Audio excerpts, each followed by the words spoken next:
Hello everyone, once again welcome back to your channel Krida Kshetra. Hope आप लोग बहुत अच्छे होंगे, फिट होंगे, फाइन होंगे और जहां होंगे स्वस्थ होंगे। तो चलिए स्टार्ट करते हैं। आज के हमारी 125 नंबर की क्वेश्चन सीरीज़ है, तो स्टार्ट करते हैं। तो जैसा कि क्वेश्चन नंबर फर्स्ट आपको स्क्रीन में दिख रहा है, प्रेरणा द्वारा व्यवहार किया जाता है। तो प्रेरणा द्वारा व्यवहार किया जाता है, कैसा व्यवहार किया जाता है दोस्तों?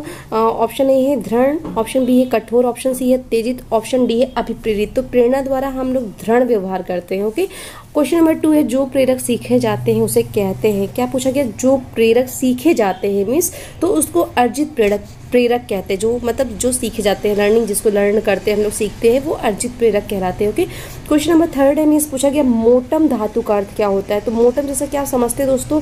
मोटिवेशन जो वर्ड होता है, मीन्स अभिप्रेरणा जो है, अभिप्रेरणा का इंग्लिश जो अर्थ होता है वो मोटिवेशन होता है। और मोटिवेशन जो है वो लैटिन भाषा के मोटम वर्ड से बना है, जिसका अर्थ होता है टू मूव होता है, मीन्स गति प्रदान करना।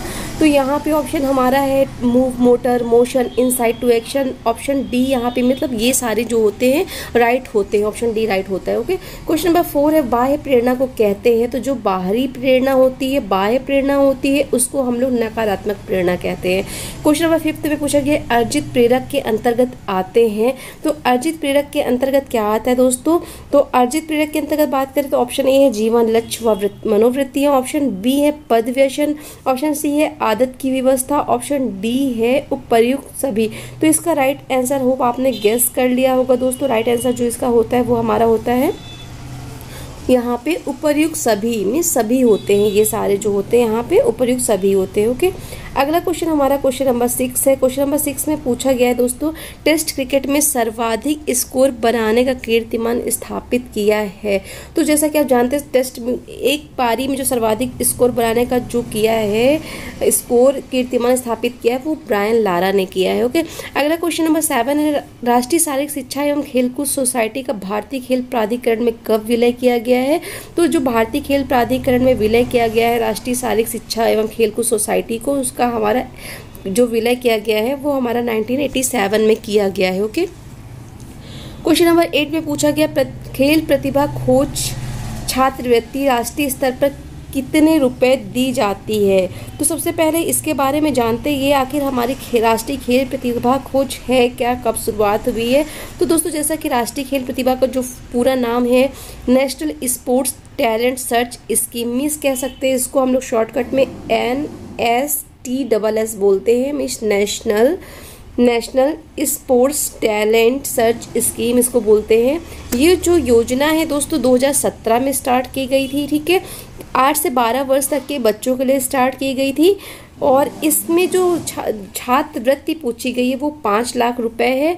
तो जो हमारे 8 से 12 वर्ष तक के बच्चे हैं, प्रतिभा खोज होती है, जिनके अंदर टैलेंट होता है, उनको जो है चूज़ किया जाता है, जिसमें 1000 बच्चों को इसके अंतर्गत लिया जाता है और उनको जो है प्रशिक्षण दिया जाता है, जिसमें उन्हें हर प्रतिवर्ष 8 वर्ष तक, मीन्स कहते हैं प्रतिवर्ष जो है उनको जो है 5 लाख रुपए दिया जाता है। जो 5 लाख रुपए दिया जाता है, जो छात्रवृत्ति है वो 8 वर्षों तक प्रतिवर्ष दी जाती है। ठीक है, और ये जो स्टूडेंट होते हैं वो रुचि, अपने इंटरेस्ट, अपनी रुचि के अकॉर्डिंग गेम को सीख सकते हैं। तो यहाँ पे राइट आंसर दोस्तों हमारा क्या होता है? 5 लाख रुपीज़ होता है। ये आप यहाँ पे ये देख सकते हैं, ये हमारा राष्ट्रीय खेल प्रतिभा योजना का जो दिया हुआ यहाँ पे ऊपर, राष्ट्रीय योजना के भीतर प्रत्येक विद्यार्थी को छात्रवृत्ति की उपलब्धि कराई जाएगी, जिसकी राशि 5 लाख रुपए तय की गई है।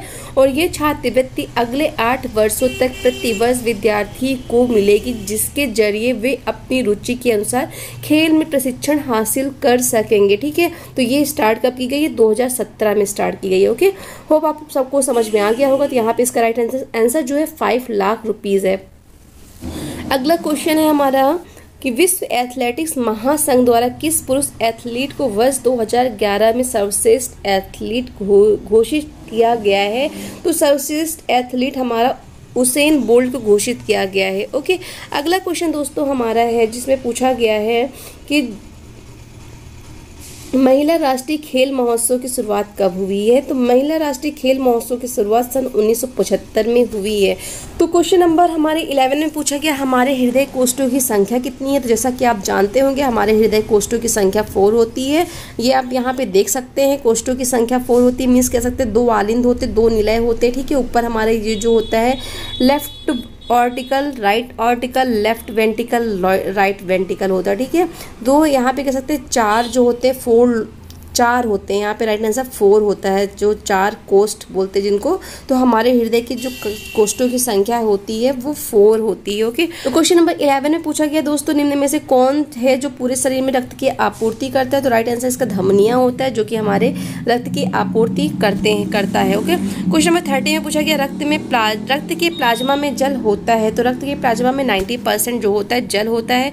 अगला क्वेश्चन नंबर 14 में पूछा गया, हीमोग्लोबिन है? तो हीमोग्लोबिन जैसा कि आप जानते हैं हीमोग्लोबिन 2 वर्ड से मिलकर बना है, हीम प्लस ग्लोबिन। तो हीम का अर्थ जो होता है वो होता है आयरन, ग्लोबिन का अर्थ होता है प्रोटीन, तो हीमोग्लोबिन का अर्थ हो गया प्रोटीन, राइट आंसर बी होता है। अगला क्वेश्चन हमारा 15 ने पूछा कि पेरिकार्डियम नामक दोहरी झिल्ली घेरे होती है? तो पेरिकार्डियम झिल्ली किसको घेरे होती है पहले तो ये पता होना चाहिए, ठीक है। तो जैसा कि आपको पता होगा पेरिकार्डियम जो होते हैं हमारे हृदय को घेरे होती है। ये 3 प्रकार के होते हैं, जो हमारे हृदय के ऊपरी परत को घेरे होती है उसको हम लोग एपिकार्डियम बोलते हैं। जो मिडिल वाली बीच की परत को घेरे होती है उसको मायोकार्डियम बोलते हैं। नीचे वाली परत को एंडोकार्डियम बोलते हैं। तो 3 ये आवरण होते हैं जो हमारे हृदय को क्या करते हैं, ढके होते हैं, ठीक है। और एक और क्वेश्चन आता है, जो हमारे फेफड़े होते हैं, फेफड़ों के ढके जो आवरण ढकता है उसको क्या कहते हैं? ये आपको कमेंट सेक्शन में बताना है कि फेफड़ों को ढकने वाले आवरण को क्या कहते हैं। ये सारे इंपॉर्टेंट क्वेश्चन एग्जाम में आता है। अभी पिछले जो टीजीटी का एग्जाम यूपी का हुआ वहाँ पूछा गया था पेरिकार्डियम किसको ढकती है, ठीक है। तो ऑप्शन में कई सारे थे, पूछा था कि क्वेश्चन में कि हृदय को इनमें से कौन सा आवरण जो कि हमारे हार्ट को ढकता है? तो उसमें एक पेरिकार्डियम ऑप्शन था और बाकी 2-3 ऑप्शन ऐसे दे रखे थे जहां से आपको चूज करना था। तो इस टाइप के क्वेश्चन आते हैं, ठीक है। तो ध्यान से देखना हमारे जो हार्ट को ढकने वाले कौन से हैं, किस एपिकार्डियम, मायोकार्डियम, एंडोकार्डियम। एपिकार्डियम ऊपरी सतह को ढकता है, मायोकार्डियम बीच की, नीचे वाली सतह को एंडोकार्डियम। हार्ट को लंग्स को कौन ढकता है ये आप देख लेना। ये सारी चीज़ें हैं और होमवर्क है आपके लिए, आपको बताना है कि हमारे जो लंग्स को ढकने वाले आवरण को हम लोग क्या कहते हैं। ओके, क्वेश्चन नंबर हमारा 17 में पूछा गया है, कौन सा जोड़ा सुमेलित नहीं है? तो यहाँ पे आप देख सकते हैं हमारा ये जो है पोलियोमिलेटिस ये जो होता है ये गलत है यहाँ पे। ओके, क्वेश्चन नंबर 18 में पूछा गया, निम्न में से कौन सा रोग कवक द्वारा होता है? कवक मीन्स कह सकते हैं फंगस के द्वारा कौन सा रोग होता है? तो फंगस के द्वारा हमारा दाद होता है, ठीक है, रिंग वॉर्म जिसको बोलते हैं, तो दाद होता है। क्वेश्चन नंबर 19 में पूछा गया, निम्न में से कौन सा रोग वायरस द्वारा फैलता है? तो दोस्तों जैसा कि यहाँ पे दिख रहा है आपको, हैजा और टाइफाइड ये जो है दूषित जल के द्वारा होता है, मीन्स जल जनित रोग होते हैं। स्कर्वी विटामिन सी की कमी से होता है। तो यहाँ पे ऑप्शन बी मीन्स टाइफस जो होता है ये वायरस के द्वारा फैलता है। क्वेश्चन नंबर 20 में पूछा गया, हैजा और टाइफाइड किस प्रकार की बीमारियां हैं? देखिए सेम यहाँ पे नहीं पूछा गया था, यहाँ पे पूछ लिया गया। हैजा और टाइफाइड जो होती है वो जल जनित रोग होता है। ओके, क्वेश्चन नंबर हमारा नेक्स्ट है, क्वेश्चन नंबर 21 में पूछा गया है दोस्तों। 21 में कहा गया है कि सी.के. नायडू पुरस्कार किसके नाम पर दिया जाता है? तो सी.के. नायडू जैसा कि आपको पता है क्रिकेट से रिलेटेड थे, तो सी.के. नायडू जो अवार्ड है वो हमारा क्रिकेट से संबंधित है। क्वेश्चन नंबर 22 है, हॉकी के जादूगर कहे जाने वाले मेजर ध्यानचंद की स्मृति में दिए जाने वाले अवार्ड ध्यानचंद पुरस्कार की शुरुआत जो है कब हुई थी? तो 2002 में मेजर ध्यानचंद जो स्पोर्ट्स अवार्ड है उसकी स्टार्टिंग हुई थी। अगला क्वेश्चन, प्रथम सी.के. नायडू पुरस्कार सम्मानित किया गया था? तो प्रथम सी.के. नायडू पुरस्कार से लाला अमरनाथ को सम्मानित किया गया था। ओके, क्वेश्चन नंबर 24 में पूछा गया दोस्तों, CEAT international team of the year का पुरस्कार प्रदान किया जाता है? तो इसका राइट आंसर होता है अंतर्राष्ट्रीय टेस्ट एवं एक दिवसीय मैच में अलग अलग तथा अंकों के आधार पर प्रदान किया जाता है CEAT international team of the year award जो होता है। याद रखना। क्वेश्चन नंबर 25 में पूछा कि शारीरिक शिक्षा के विकास में किन 2 शिक्षण संस्थाओं का गुप्तकाल में महत्वपूर्ण योगदान रहा है? तो गुप्तकाल पूछा गया है, तो गुप्तकाल में हमारा यहाँ पे नालंदा और तक्षशिला महाविद्यालय जो था इनका जो है महत्वपूर्ण योगदान रहा है दोस्तों। क्वेश्चन नंबर 26 में पूछा कि द्रोणाचार्य पुरस्कार किसके लिए दिया जाता है? तो आपको पता होगा जो द्रोणाचार्य अवार्ड है वो हमारे प्रतिभाशाली खेल प्रशिक्षक को दिया जाता है। राइट ऑप्शन यहाँ पे ए हो जाता है। क्वेश्चन नंबर 27 में पूछा कि ओलंपिक के आदर्श वाग मिस मोटो जो होता है उसमें फोर्टियस का अर्थ क्या होता है? तो जैसा कि पता होगा आपको, अभी हमारे जो ये मोटो है उसमें एक वर्ड और ऐड कर दिया गया है। तो वो वर्ड क्या है? हमारा कम्युनिटर है, जिसको कम्युनिस्ट भी बोलते हैं या फिर टुगेदरनेस बोलते हैं। तो मीन्स अब क्या हो गया, सिटियस अल्टियस, फोर्टियस एंड कम्यूनिटर हो गया है। तो यहाँ पे फोर्टियस का अर्थ पूछा गया है, तो फोर्टियस मीन्स कह सकते हैं फास्ट, ओके, फास्ट मीन्स तीव्रता, तो यहाँ का राइट आंसर बी हो जाता है। अगला क्वेश्चन 28 में पूछा गया ओलंपिक खेलों में निम्न में से खेलकूद प्रतियोगी ने चौथा स्थान प्राप्त किया है। तो किस प्रतियोगी ने चौथा स्थान प्राप्त किया है ओलंपिक खेलों में? तो ये हमारे मिल्खा सिंह जी थे जिन्होंने चौथा स्थान प्राप्त किया है ओलंपिक खेलों में। क्वेश्चन नंबर 29 है अर्जुन अवार्ड कब स्थापित किया गया है? तो अर्जुन अवार्ड की स्टार्टिंग जो है 1961 से हुई है। क्वेश्चन नंबर 30 में पूछा गया प्लेटो किस विचारधारा के जन्मदाता है? तो प्लेटो आदर्शवाद के हैं, प्रकृतिवाद के रूसो हैं, ठीक है, यथार्थवाद के अरस्तु हैं। अगला क्वेश्चन नंबर 31 में पूछा गया दोस्तों प्रशिक्षण में माइक्रोसाइकिल की अवधि क्या होती है? तो जैसा कि आप जानते हैं पेरियोडाइजेशन को हम लोग 3 पार्ट में डिवाइड करते हैं, मैक्रो, मीजो, माइक्रो। तो देख सकते हैं मैक्रो जो होता है लार्ज सिस्टम होता है, ठीक है, जो कि नेशनल लेवल के कॉम्पिटिशन होते हैं वहाँ पे यूज़ करते हैं। मीजो जो होता है मीडियम होता है, और जो माइक्रो होता है वो हमारा स्मॉल सिस्टम होता है। अब यहाँ पे माइक्रो के बारे में पूछा गया कि अवधि क्या होती है, टाइम पीरियड क्या होता है। तो ये देख सकते हैं क्योंकि ये बहुत इंपॉर्टेंट है, हर एक एग्जाम में आता है और बहुत सारे बच्चे इस पर कंफ्यूज रहते हैं। इसको याद करने के लिए मैंने बहुत अच्छे तरीके से बताया हुआ है, पहले जो वीडियो बने आप वहाँ पे देख सकते हो जाके, ठीक है। तो माइक्रो जो साइकिल पहला जो होता है हमारा मैक्रो, तो इसका जो ड्यूरेशन होता है दोस्तों 1 ईयर का होता है। जैसे कि पहला आपको पता है लॉन्ग होता है, ठीक है, जिसको हम लोग MA मैक्रो याद कर लेना, मैक्रो MACRO बोलते हैं। दूसरा हमारा मीजो होता है जो कि हमारे 3 to 4 वीक का होता है। और थर्ड जो होता है माइक्रो होता है जिसको MICRO बोलते हैं। मैक्रो और माइक्रो में कंफ्यूज मत होना। तो जो माइक्रो जैसे होता है ना, माइक्रो में छोटी जो होती है माइक्रोस, तो माइक्रो का मतलब 1 वीक का होता है, ठीक है। तो कहीं कहीं ऑप्शन में 1 वीक मिलेगा या 7 डेज मिलेगा, तो ऑप्शन के अकॉर्डिंग करना दोस्तों। तो जो माइक्रो होता है वो 7 डेज का या फिर कह सकते हैं 1 वीक का प्रशिक्षण का अवधि होती है, प्रशिक्षण की अवधि होती है। तो जैसा कि आप देख सकते हैं यहाँ पे ऑप्शन नहीं दिए गए हैं, तो ये ऑप्शन सारे रॉन्ग है। तो आप यहाँ पे याद कर सकते हो 1 वीक का होता है या फिर 7 डेज का होता है। और एक बात और कहना चाहूँगी दोस्तों, ये सारी जो चीज़ें हैं ये एग्ज़ाम में आयोग के द्वारा दिए हुए आंसर जो कि बहुत ज़्यादा गलत हैं। और जो मैं पढ़ाती हूँ ऑथेंटिक बुक और गूगल पे सर्च करके बताती हूँ, कभी कभी कुछ क्वेश्चंस गलत हो जाते हैं। तो इसके लिए प्लीज़ कृपया करके नेगेटिव कमेंट ना करें, सामने वाले को डिमोटिवेट ना करें। अगर आपको पता चल जाता है तो आप बताइए, क्योंकि ये एक लर्निंग प्रोसेस है। आप मुझसे कुछ सीख रहे हो तो आप भी कुछ मुझे सिखा रहे हो, ठीक है। तो लर्निंग प्रोसेस है, यहाँ पे ये सारी चीज़ें होती रहती है क्योंकि हम हर दिन कुछ ना कुछ सीखते हैं। तो अपनी तरफ से बहुत सारा करेक्शन करने की कोशिश करती हूँ। अगर कुछ भी मिस्टेक हो जाए तो प्लीज़ अदरवाइज़ ना लें, उसको कमेंट कर सकते हैं, ऊट पटांग कमेंट करने की कोशिश ना करें, आई रिक्वेस्ट यू, ठीक है। जो हमारा है क्वेश्चन उसमें पूछा गया है 32 में फार्टलेक का दूसरा नाम क्या है? तो जैसा कि आप जानते होंगे फार्टलेक जो है ये एक स्वीडिश वर्ड है और इसका जो यूज़ है दोस्तों हम लोग सहन शक्ति मीन्स इंडोरेंस के लिए करते हैं। फार्टलेक का दूसरा नाम जो होता है हमारा स्पीड प्ले होता है, ओके।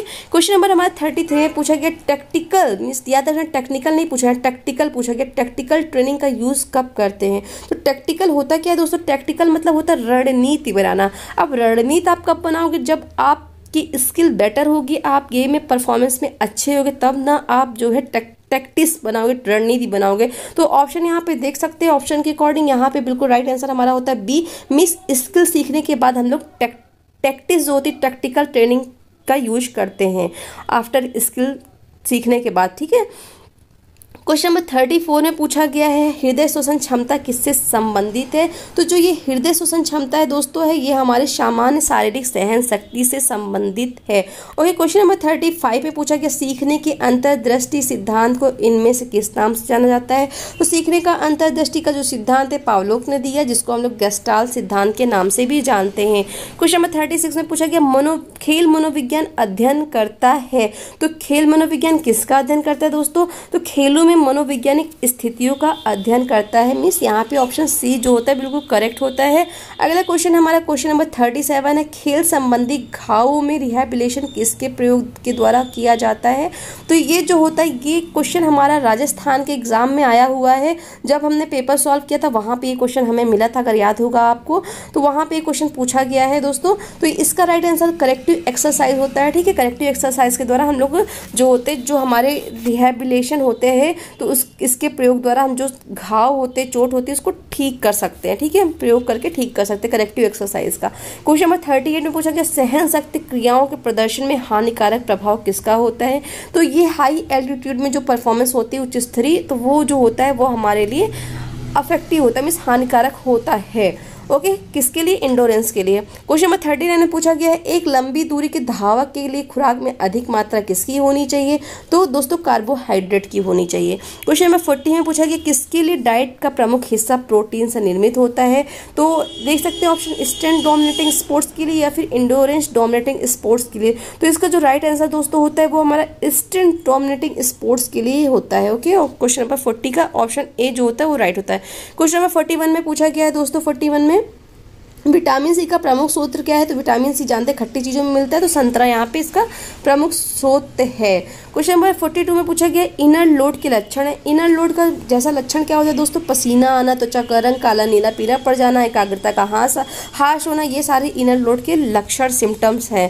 क्वेश्चन नंबर 42 में पूछा गया सुपर कंपनसेशन क्या है? तो सुपर कंपनसेशन क्या है? जो हमारा कहते हैं कि जो हमारा ऑप्टिमल लोड होता है उसके बाद की जो स्थिति होती है हमारी सुपर कंपनसेशन कहलाती है। तो सुपर कंपनसेशन दोस्तों कुछ टाइम तक के लिए होता है, उसके बाद हमारा अंडर कंपनसेशन आ जाता है। ठीक है, सुपर कंपनसेशन की स्थिति में हमारा मीन्स कह सकते हैं ऑप्टिमल लोड होने के कारण ये सुपर कंपनसेशन की स्थिति आती है। तो क्वेश्चन नंबर 43 का जो राइट आंसर यहाँ पे होता है ऑप्शन सी, जब वजन की रिकवरी के बीच पर्याप्त अनुपात हो तो वहाँ पे सुपर कंपनसेशन होता है। ओके, क्वेश्चन नंबर 44 में पूछा गया है लाभदायक आराम का प्रयोग किस दशा में होता है? जैसा कि समझ में आ रहा है लाभदायक मीन्स अंतराल, इंटरवल ट्रेनिंग में लाभदायक आराम का प्रयोग किया जाता है। ठीक है, क्वेश्चन नंबर हमारा 45 में पूछा कि दिनचर्या कार्य को पूरा करने के लिए योग्यता होनी चाहिए। तो दिनचर्या के कार्यों को पूरा करने के लिए हमारे अंदर शारीरिक क्षमता होनी चाहिए। ऑप्शन ए राइट होता है। क्वेश्चन नंबर 46 है सोशियोमेट्रिक्स एवं सोशियोग्राम का आविष्कार किसने किया है? तो ये हमारे मास्लो ने किया है। सोशियोमेट्रिक एंड सोशियोग्राम का इन्वेंशन मास्लो ने किया है। क्वेश्चन नंबर 47 में पूछा कि लचीलेपन प्रशिक्षण के लिए किसका प्रयोग किया जाता है? तो लचीलेपन के लिए जैसे जानते हैं बहुत सारी चीजें हमारी होती है, PNF टेस्ट होता है, बैलिस्टिक होता है, और हमारी जो होती है रिदमिक एक्सरसाइज होती हैं, टीची टेस्ट होता है, बहुत सारी होती है। तो ऑप्शन के अकॉर्डिंग यहाँ पे जो गति वाली दौड़ होती है वो यहाँ पे राइट होती है। क्वेश्चन नंबर 48 में पूछा गया लोअर एक्सट्रीमिटीज में एक्सप्लोजिव स्ट्रेंथ बढ़ाने का सर्वोत्तम उपाय क्या है? तो ऑप्शन ए है leg distance running, option B है स्टैंड रनिंग, ऑप्शन सी है बाउंडिंग ट्रेनिंग तथा डेप्थ रनिंग, ऑप्शन डी है इनमें से कोई नहीं। तो यहाँ पे ऑप्शन डी बिल्कुल करेक्ट होता है, इनमें से कोई नहीं। 49 ने पूछा कि इंटरनल ट्रेनिंग किसके सुधार के लिए प्रभावशाली पद्धति है? तो ऑप्शन ए है सहनशीलता, ऑप्शन बी है लचीलापन, ऑप्शन डी है गति, ऑप्शन डी है शक्ति। तो ऑप्शन ए इज राइट होता है, मीन सहनशीलता एंडोरेंस के लिए होती है। क्वेश्चन नंबर 50 में पूछा कि नर्चर को इनसे भी जाना जाता है। तो जैसे जानते हैं नेचर और नर्चर होता है, तो नर्चर को हम लोग प्रशिक्षण के नाम से भी जानते हैं, प्रशिक्षण को नर्चर भी जानते हैं। ठीक है, क्वेश्चन नंबर हमारा अगला है 51 में पूछा कि खिलाड़ियों में निसफलता क्यों पैदा होती है? तो क्यों होती है ऑप्शन आप देख सकते हो। उसका राइट आंसर दोस्तों क्या होता है? ऑप्शन नंबर डी यहाँ पे करेक्ट होता है। मीन्स कह सकते हैं कि जो बुरे अपने महत्वाकांक्षा स्तर योग्यताओं के समान अनिर्णय के कारण ये सारी चीजें आती हैं। ऑप्शन डी यहाँ पे करेक्ट होता है। ठीक है, क्वेश्चन नंबर 52 में पूछा कि हृदय की गति को निर्धारित करता है। तो हृदय की गति को कौन निर्धारित करता है?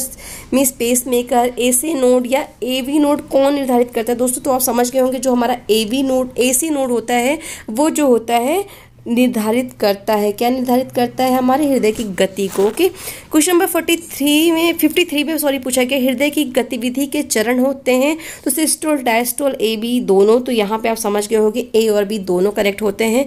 क्वेश्चन नंबर 54 में पूछा गया पेशी थकावट के कारण शॉक सहन न कर पाए वह लोड हड्डियों पर चला जाए तो किस प्रकार का फ्रैक्चर होता है? तो ये हमारा स्ट्रेस फ्रैक्चर होता है दोस्तों। क्या होता है? तो यहाँ पे स्ट्रेस फ्रैक्चर होता है। ग्रेन स्टिक फ्रैक्चर ये बच्चों में होता है। मल्टीपल फ्रैक्चर जैसा कि जानते हैं हड्डी जब कई जगह से टूट जाती है उसको मल्टीपल फ्रैक्चर कहते हैं। ठीक है, क्वेश्चन नंबर 55 में पूछा गया है इलास्टिक फाइबर किस तरह के होते हैं? तो इलास्टिक फाइबर के बारे में बताना है किस तरह के होते हैं। तो पीलापन लिए होते हैं, लालपन लिए होते हैं, सफ़ेदपन लिए होते हैं, इनमें से कोई नहीं होता है। तो जैसा कि जानते हैं हम बताते हैं हमारे जो इलास्टिक जो टिश्यू होता है ये जो होता है येलो कलर का होता है, मीन्स पीले रंग का होता है। और ये जो होता है जैसे कि नाम ही इलास्टिक है, तो इलास्टिक मीन्स लचीली, ये बहुत लचीली होती है जो दबाने और मोड़ने के पश्चात क्या होती है वापस से पुरानी स्थिति में आ जाती है। जैसे आपकी कान की जो पाली है, एपिग्लॉटिस है, ये सारी हमारी क्या होती हैं? ये हमारी इलास्टिक फाइबर होती हैं। ठीक है, अगला जो क्वेश्चन है हमारा इलास्टिक फाइबर, एक सेकंड मैं आपको इमेज में भी दिखा देती हूँ। ये देख सकते हैं आप इलास्टिक फाइबर जो हमारी ये येलो कलर की है, ये इलास्टिक फाइबर है। ठीक है, देख सकते हैं, और बाकी और भी आप देख सकते हैं इसमें। और हमारा नेक्स्ट क्वेश्चन हमारा है दोस्तों हड्डियाँ हड्डियाँ कितने प्रकार के टिश्यू से बनी होती है, तो जैसा कि आप समझ गए होंगे कॉम्पैक्ट एंड कैंसेलियस टिश्यू से हड्डियाँ हमारी बनी होती हैं। ओके, क्वेश्चन नंबर हमारा 57 में पूछा गया ऑस्टियोलॉजी क्या है। तो ऑस्टियोलॉजी क्या है दोस्तों, यहाँ पे मिस कह सकते हैं ऑस्टियोलॉजी किसका अध्ययन करता है, तो ऑस्टियोलॉजी मिस कह सकते हैं हड्डियों का अध्ययन करता है। ऑस्टियोलॉजी हड्डियों का अध्ययन करता है, ठीक है।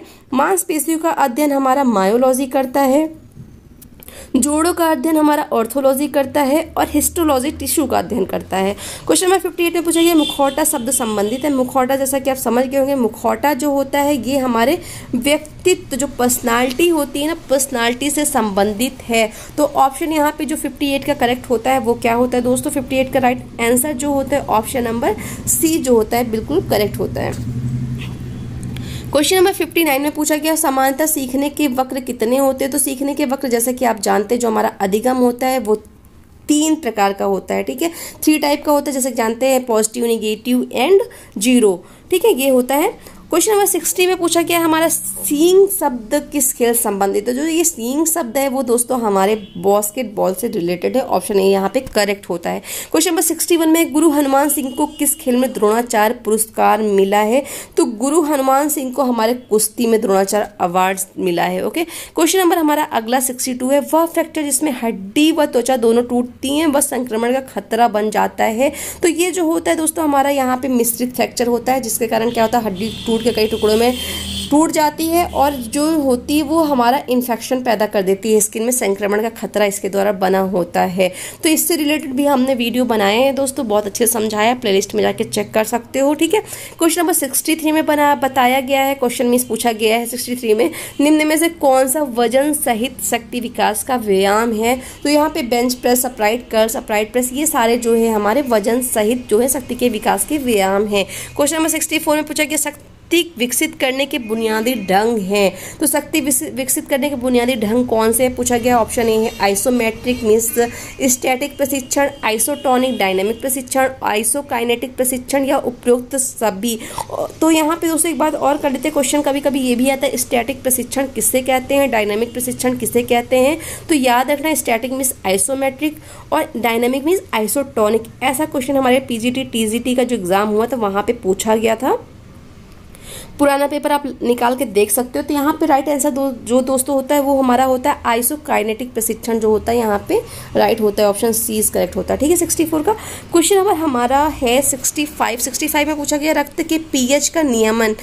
तो रक्त के पीएच का नियमन कौन होता है, क्या करता है मीन्स ऑप्शन ए है परिसंचरण तंत्र का कार्य है, श्वसन तंत्र का कार्य है, स्नायु तंत्र का कार्य है, उपरोक्त सभी। तो इसका जो राइट आंसर जो होता है दोस्तों जैसे रक्त के पीएच का नियमन वो हमारा श्वसन तंत्र का वर्क होता है। 65 को करेक्ट जो आंसर होता है वो बी होता है। 66 में पूछा गया रक्त और कोशिकाओं के मध्य गैसों की अदला बदली आती है। तो ये क्वेश्चन भी हम लोगों ने पहले कर लिया है। तो ये हमारा आंतरिक श्वसन के अंतर्गत आती है, ठीक है, क्योंकि ये दिखाई तो देती नहीं आपको, अंदर होती है।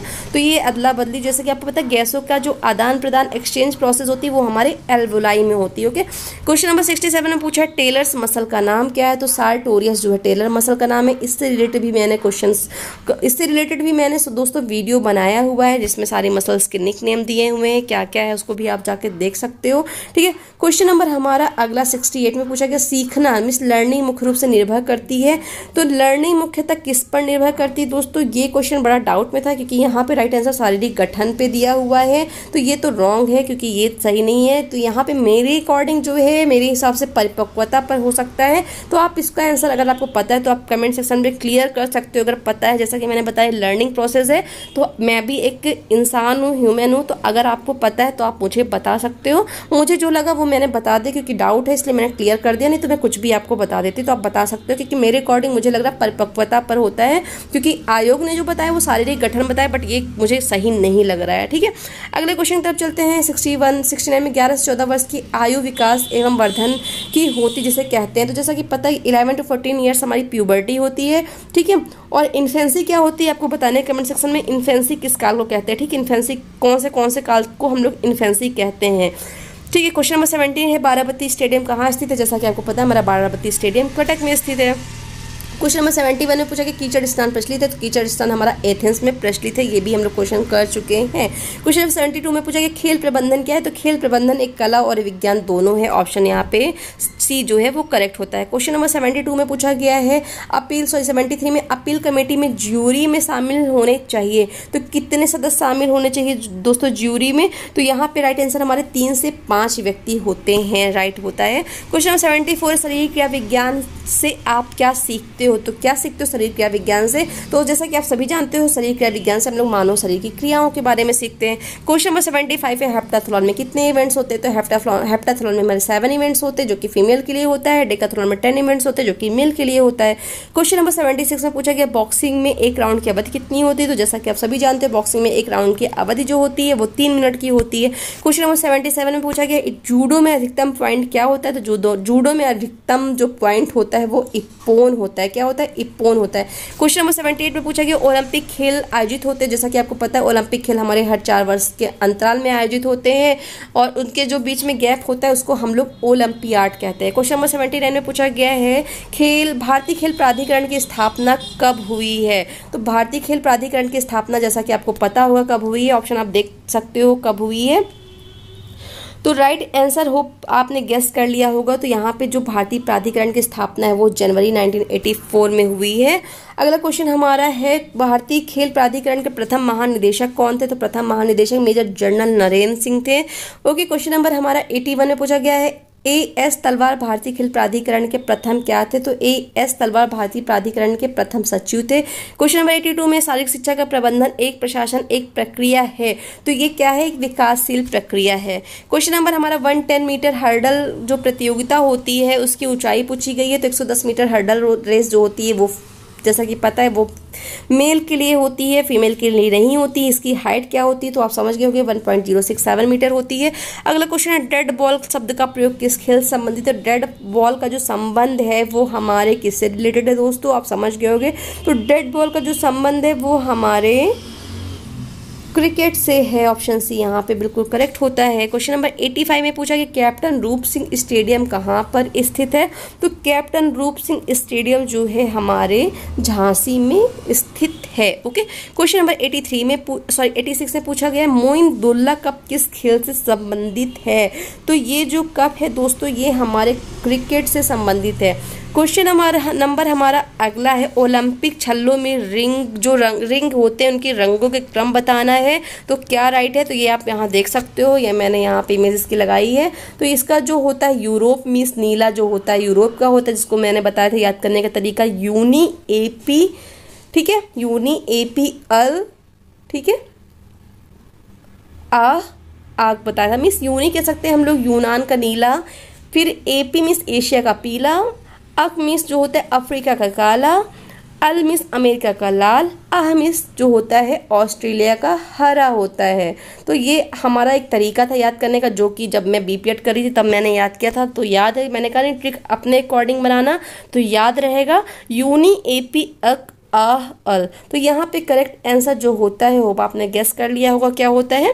तो चलिए अगले क्वेश्चन की तरफ चलते हैं। क्वेश्चन नंबर हमारा 88 है। 88 में पूछा गया पोल वाल्ट हेतु रनवे की लंबाई कितनी होती है, तो आप सभी जानते हो कि 40 से 45 मीटर जो होती है रनवे की लंबाई होती है। तो क्वेश्चन नंबर 89 में पूछा गया है दोस्तों कि पुरुषों के लिए हैंड बॉल का वेट कितना होता है। तो ऐसे ही जो भी गेम्स है ना, हमारे बास्केटबॉल का वेट और वॉलीबॉल का मेल फीमेल दोनों के लिए आप लोग बिल्कुल अच्छे से तैयार कर लेना, क्योंकि एग्जाम में कुछ भी पूछ सकता है, ठीक है। तो हमारा जो यहाँ पे करेक्ट आंसर होता है पुरुषों के लिए हैंडबॉल का वेट जो होता है, होप आपने गेस कर लिया होगा। 1 सेकेंड। हाँ, तो अब आपने ऑप्शन देखा, ऑप्शन देख के आपने गेस कर लिया होगा कि हैंडबॉल का वेट कितना होता है, किसके लिए, मेल के लिए। तो 425 से 475 ग्राम यहाँ पे बिल्कुल करेक्ट होता है, ठीक है। अगला जो क्वेश्चन है, क्वेश्चन नंबर है 90 में जो 2 वैद्य भाइयों ने हनुमान व्यायाम प्रसारक मंडल अमरावती की स्थापना की थी वो कब की थी। तो ये क्वेश्चन भी हम लोगों ने कई बार सॉल्व कर लिया है, अब तक तो आपको रट जाना चाहिए कब हुई है। तो इसका जो करेक्ट आंसर होता है 1914 में हुआ था, ठीक है। अंबादत्त पंत ने किया था। 2 वैद्य भाई थे, हनुमान व्यायाम प्रसारक मंडल जो कि अमरावती में है, उसकी स्थापना 1914 में किया था, ठीक है। क्वेश्चन नंबर 91 है शारीरिक शिक्षा तथा मनोरंजन कि केंद्रीय सलाहकार बोर्ड की स्थापना कब हुई थी। तो जो केंद्रीय सलाहकार बोर्ड की स्थापना है दोस्तों वो हमारे कब हुई थी, 1950 में हुई थी, 1950 में हुई थी। और क्वेश्चन नंबर हमारा 92 में पूछा गया, लक्ष्मीबाई जो फिजिकल एजुकेशन कॉलेज है LNIP जो ग्वालियर में है, तो उसकी जो है स्थापना पूछा गया वो कब खोला गया था। तो ये हमारा 1957 में LNIPE ग्वालियर की स्थापना हुई थी। कब हुई थी, 1957 में लक्ष्मीबाई कॉलेज की स्थापना हुई थी। क्वेश्चन नंबर 93 है, पूछा गया वर्ष 1952 में केंद्रीय स्वास्थ्य मंत्री राजकुमारी अमृत कौर ने खेलों में सुधार लाने के लिए कौन सी योजना चलाई थी। तो जैसा कि आप समझ गए होंगे नाम से ही, तो इन्होंने राजकुमारी अमृत कोचिंग स्कीम चलाई थी, राजकुमारी कोचिंग स्कीम को इन्होंने चलाया था। क्वेश्चन नंबर 94 है, मौलाना अबुल कलाम आजाद के नेतृत्व में सर्व भारतीय खेल परिषद की स्थापना की गई थी। तो कब की गई थी दोस्तों, इसकी स्थापना 1954 में की गई थी। जैसा कि पता है मौलाना अबुल कलाम जो आजाद ट्रॉफी है ये जो है हमारे जो विश्वविद्यालय होते हैं उनको देते हैं, ठीक है। क्वेश्चन नंबर 95 है, भारतीय स्कूल खेल फेडरेशन की स्थापना कब हुई, मीन्स SGFI के बारे में पूछा गया है। तो इसकी स्थापना जो है कब हुई दोस्तों, तो आपको बताना है इसकी स्थापना हमारे 1954 में हुई है। क्वेश्चन नंबर 96 है, खेल प्रक्रिया के कितने पहलू होते हैं। तो खेल प्रक्रिया के दोस्तों हमारे जो पहलू होते हैं वो हमारे 4 पहलू होते हैं। ओके, अगले क्वेश्चन से चलते। क्वेश्चन नंबर हमारा 97 है, खेल को विकसित करने के लिए सबसे अधिक आवश्यक है। तो क्या आवश्यक होता है दोस्तों, मैनेजमेंट सबसे इंपॉर्टेंट होता है, खेल प्रबंधन। ओके, क्वेश्चन नंबर हमारा 98 है, 98 में पूछा गया निम्न में से किस स्तर पर खेले जाते हैं। तो निम्न में से किस स्तर पर खेल खेले जाते हैं। तो कौन से स्तर पर खेल खेले जाते हैं, ऑप्शन आप देख सकते हैं यहाँ पे। तो इसका जो करेक्ट आंसर होता है ये सारा बिल्कुल करेक्ट होता है। मीन्स विद्यालय स्तर पर भी हम लोग खेल सकते हैं, प्रांतीय स्तर पर भी खेल सकते हैं, जनपदीय स्तर पे भी खेल सकते हैं। तो राइट आंसर यहाँ पे डी होता है। क्वेश्चन नंबर 99 है, इनमें से कौन सा भारतीय परिवेश में उत्पन्न खेल है। तो भारतीय परिवेश में उत्पन्न हुआ खेल कौन सा है, हमारा कुश्ती है। ओके, क्वेश्चन नंबर हमारा 100 आता है, कौन सा भारतीय परिवेश का खेल नहीं है। तो भारतीय परिवेश का खेल कुश्ती था, और कौन सा नहीं है, तो जैसा कि आपको पता है क्रिकेट नहीं है। क्वेश्चन नंबर 101 में दिया गया है, प्राइमरी विद्यालय स्तर पर अधिक महत्व होता है। तो सबसे ज्यादा महत्व यहाँ पे ऑप्शन अकॉर्डिंग स्वस्थ मनोरंजन का होना चाहिए, इंपॉर्टेंस। ओके, क्वेश्चन नंबर 102 में पूछा गया प्राइमरी विद्यालय स्तर पर खेला जाने वाला खेल है। तो प्राइमरी स्तर पर खेला जाने वाला खेल कौन सा होता है दोस्तों, जैसे कि पता है प्राइमरी में छोटे छोटे बच्चे होते हैं, तो यहाँ पर राइट ऑप्शन सी होता है, 10 ट्रिप्स गेम होता है, ठीक है। क्वेश्चन नंबर 103 है, यहाँ से कुछ क्वेश्चन का लेवल टफ है तो आप देख सकते हो ध्यान से। सरल श्रेणी में परोक्ष विधि द्वारा मध्यांक निकालने का सूत्र क्या होता है। तो इसका जो सूत्र होता है ऑप्शन बी इज करेक्ट होता है, ठीक है। क्वेश्चन नंबर हमारा 104 है, खंडित श्रेणी में प्रत्यक्ष विधि द्वारा मध्यांक निकालने का सूत्र क्या होता है। तो यहाँ पे राइट आंसर जो होता है सी होता है, ठीक है। क्वेश्चन नंबर 105 में होता है खंडित श्रेणी की में परोक्ष विधि। अभी क्या पूछा था, प्रत्यक्ष विधि पूछा था खंडित श्रेणी में, अब खंडित श्रेणी में परोक्ष विधि में मध्यांक निकालने का सूत्र क्या होता है। तो वो हमारा होता है ऑप्शन बी करेक्ट होता है, ठीक है। क्वेश्चन नंबर 106 में पूछा गया काल्पनिक माध्य का चिन्ह होता है। तो दोस्तों काल्पनिक माध्य का चिन्ह ए होता है। क्वेश्चन नंबर 107 में पूछा गया है 107 में सतत श्रेणी में प्रत्यक्ष विधि द्वारा मध्यांक निकालने का सूत्र क्या होता है। तो यहाँ पे ऑप्शन सी बिल्कुल करेक्ट होता है। क्वेश्चन नंबर 108 में पूछा गया अवधिबद्ध प्रशिक्षण क्रम में मध्यम अवधि का समय होता है। तो अवधिबद्ध समझ गए होंगे, जैसे कि अभी हम लोगों ने पेरियोडाइजेशन के बारे में पढ़ा, वहाँ पे मैक्रो मीजो माइक्रो के बारे में पढ़ा। तो यहाँ पे मध्यम अवधि के बारे में पूछा गया, मध्यम अवधि का जो समय क्या होता है आपको बताना। जैसा कि हमने पढ़ा था, पहला वाला 1 ईयर का होता है, दूसरा हमारा 3 से 6 सप्ताह का होता है, और लास्ट वाला हमारा 1 वीक का होता है। तो करेक्ट आंसर यहाँ पे ए हो जाता है, ठीक है। क्वेश्चन नंबर 109 में पूछा गया अवधिबद्धता प्रशिक्षण क्रम की अवस्थाएं कितनी होती है। तो होप आप सभी समझ गए होंगे 3 अवस्थाएं होती है, ठीक है। अगला क्वेश्चन हमारा 110 है, 10 में पूछा गया है 111 है दोस्तों। तो प्रायः खिलाड़ी का थकावट सहने व भरपाई का शारीरिक क्षमता के स्तर पर उसकी उच्चतम सीमा तक ले जाने में सहायक सिद्धांत कौन सा होता है। तो जो सहायक सिद्धांत दोस्तों होता है वो कौन सा है, ऑप्शन आप देख सकते हो। इसका करेक्ट आंसर जो होता है ऑप्शन सी प्रशिक्षण अंतराल करेक्ट होता है। क्वेश्चन नंबर हमारा 112 में पूछा गया है दोस्तों खेल प्रशिक्षण का सिद्धांत नहीं है। तो नहीं है पूछा गया है, तो खेल प्रशिक्षण का सिद्धांत क्या नहीं है यहाँ बताना है आपको। तो 112 का राइट आंसर जो होता है वो होता है खेल प्रशिक्षण एकल प्रक्रिया, ऑप्शन डी यहाँ पे करेक्ट होता है। ओके, क्वेश्चन नंबर 113 में पूछा गया है कि उपार्जित प्रेरक के प्रकार है, तो उपार्जित प्रेरक के प्रकार व्यक्तिगत प्रेरक, समान सामाजिक प्रेरक, ये सभी सही होते हैं यहाँ पे। क्वेश्चन नंबर 140 में पूछा गया व्यक्तिगत प्रेरक है, तो व्यक्तिगत प्रेरक जो होता है वो हमारा यहाँ पे मनोवृत्ति होता है, ऑप्शन डी करेक्ट होता है। क्वेश्चन नंबर 116 है कौन सा जन्मजात प्रेरक नहीं है, तो जैसा कि आप जानते हैं कि ऑप्शन दे के समझ गए होंगे, जन्मजात प्रेरक हमारा क्या नहीं है, आदतों का दबाव नहीं है। ठीक है, अगला क्वेश्चन हमारा 117 में पूछा गया निम्न में से कौन सा सामान्य सामाजिक प्रेरक है, तो सामान्य सामाजिक प्रेरक जो होता है दोस्तों हमारा आत्मसम्मान, सामुदायिकता, कलह, ये सारी चीजें हमारी होती हैं। क्वेश्चन नंबर 118 में पूछा गया है कौन सा सामान्य सामाजिकरण का प्रेरक नहीं है, तो सामान्य सामाजिक प्रेरक नहीं है दोस्तों, जीवन का लक्ष्य जो होता है सामान्य सामाजिक प्रेरक नहीं होता है। ओके, अगला क्वेश्चन नंबर 119 में पूछा गया है प्रतियोगिता के लिए मनोवैज्ञानिक तैयारी में ध्यान देना चाहिए, तो शारीरिक स्वास्थ्य पर ध्यान देना चाहिए, निरंतरता पर ध्यान देना चाहिए, ध्येय पर देना चाहिए, इन सभी पे देना चाहिए। ऑप्शन जो होता है यहाँ पे डी बिल्कुल करेक्ट होता है। थोड़ा सा यहाँ पे फोटो ब्लर हो गई बट आपको क्वेश्चन समझ में आएगा।